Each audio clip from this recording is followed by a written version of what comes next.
Apple's September events are not just product launches. They are cultural moments.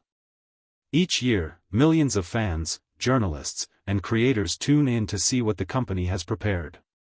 The stage, the lights, the carefully chosen words, everything builds into a performance that shapes the conversation around technology. This is especially true for the iPhone.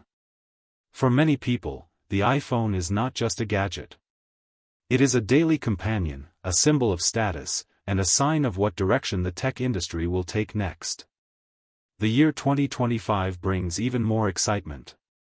The iPhone 17 family is rumored to be one of Apple's boldest updates in recent memory. There are whispers about new designs, experimental models, and fresh hardware choices that push the limits of what a smartphone can be. But with big change also comes big risk. Not every rumor sounds perfect. Some of these moves may raise questions for longtime Apple fans. And that is why, before rushing to upgrade, it's worth taking a closer look.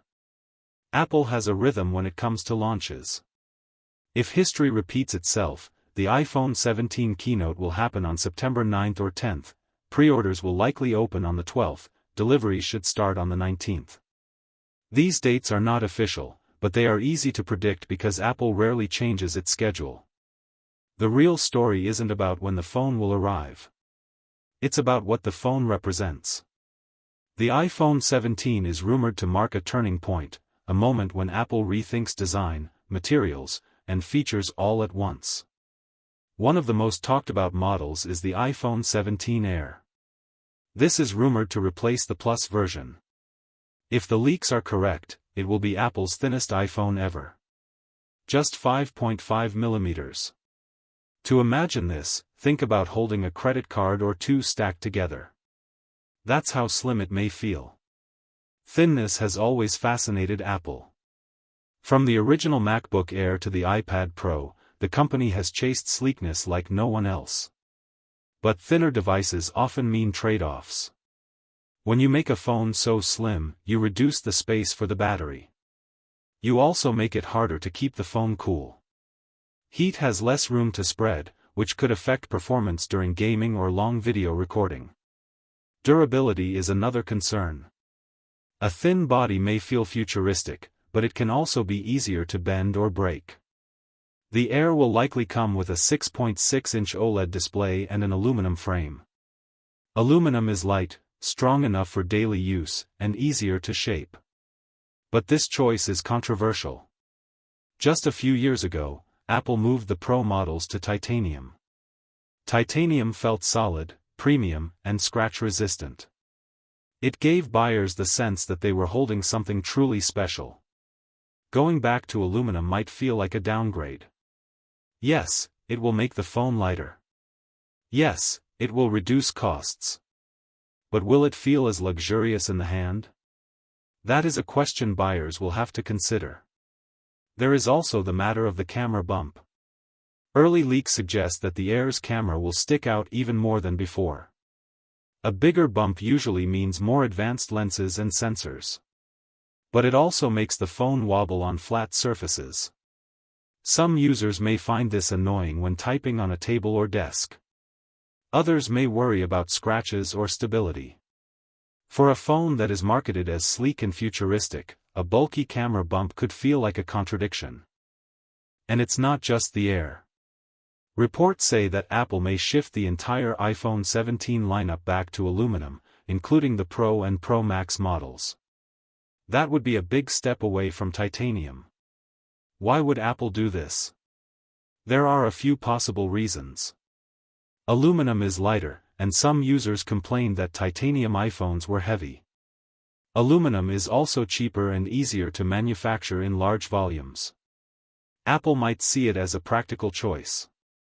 But from a user's perspective, it feels like a downgrade. People who bought the iPhone 15 Pro loved the titanium frame.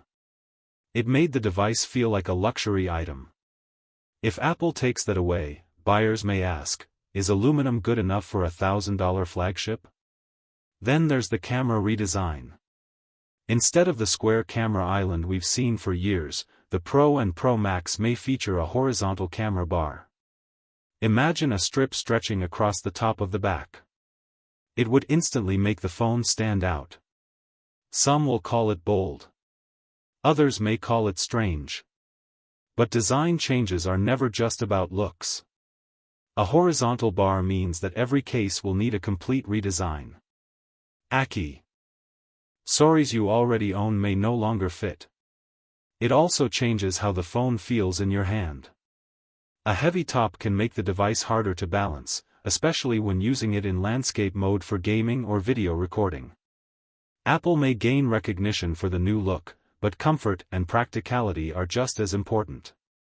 Displays are another area of change. The base iPhone 17 is expected to grow to 6.27 inches. This may sound like a small jump, but it signals something bigger. Apple is officially leaving behind the era of compact iPhones.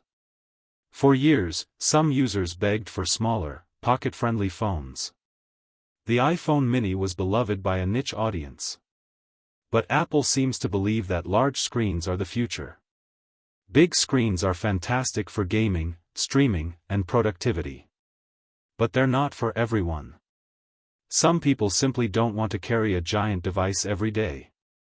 For them, this shift may feel frustrating.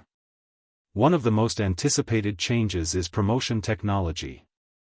Since 2021, only the Pro models have offered 120 Hz refresh rates. This makes scrolling smooth and animations fluid. With the iPhone 17, rumors suggest that all models may finally get 120 Hz. On the surface, that's amazing news. But there's a catch. Reports say the non-Pro versions may get fixed 120 Hz panels instead of adaptive ones. Adaptive promotion adjusts the refresh rate based on what you're doing. It can drop down to save battery when you're reading a still page, and ramp up when you're gaming. A fixed 120 Hz display looks smooth but drains more power. This means non-Pro buyers might enjoy the visual upgrade but lose out on efficiency. Apple could still use adaptive promotion as a way to push people toward the Pro lineup. Connectivity is also stepping into the future. The Pro models are rumored to support Wi-Fi 7. This standard promises faster speeds, lower latency, and better stability in crowded environments. On paper, it sounds like a leap forward. But here's the reality: almost nobody owns a Wi-Fi 7 router yet.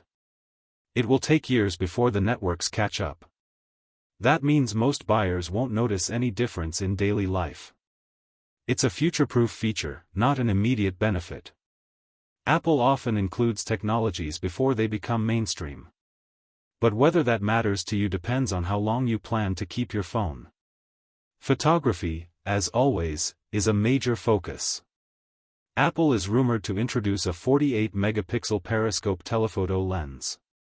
This lens could support up to 8x optical zoom. For comparison, most iPhones today max out at 3x or 5x zoom. The new system is also said to work closely with the Vision Pro headset.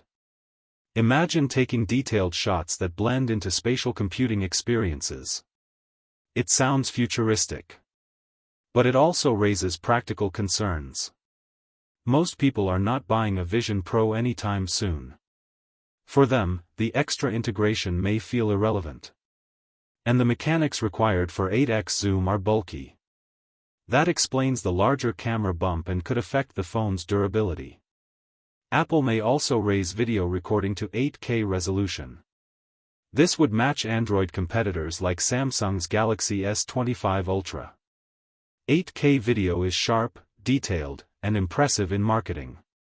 But how many people actually own 8K TVs or monitors?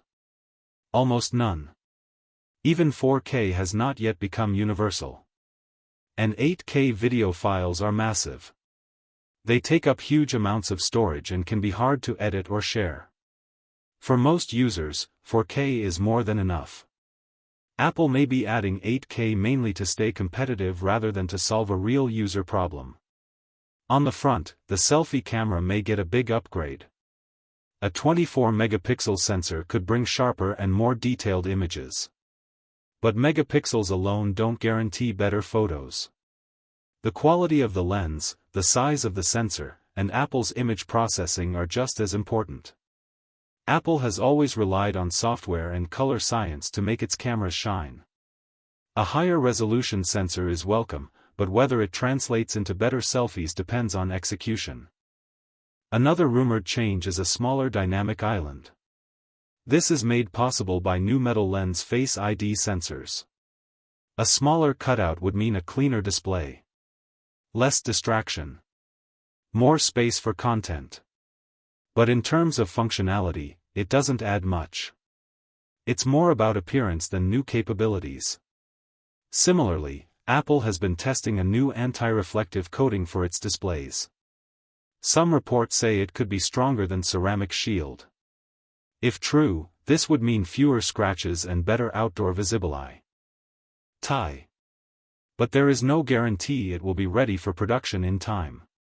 Buyers who expect stronger durability may end up disappointed if the feature doesn't ship. The iPhone 17 lineup is shaping up to be one of the most dramatic shifts in Apple's history. From thinner designs to new camera systems, from display upgrades to experimental materials, Apple seems ready to take bold risks. But bold risks do not always guarantee better experiences. Some changes may feel exciting. Others may feel like compromises. This is why many buyers will face a tough decision. Should you upgrade the moment pre-orders open? Or should you wait to see how these changes perform in real life? Apple is clearly pushing into the future, but the future always comes with questions. And this is only the beginning. What we've covered so far are just the design and hardware rumors. In the next section, we'll explore the software, the ecosystem, and the long-term impact of these choices. Because the iPhone 17 story is not just about how it looks or feels in your hand. It's about how it changes the way you live with technology every single day.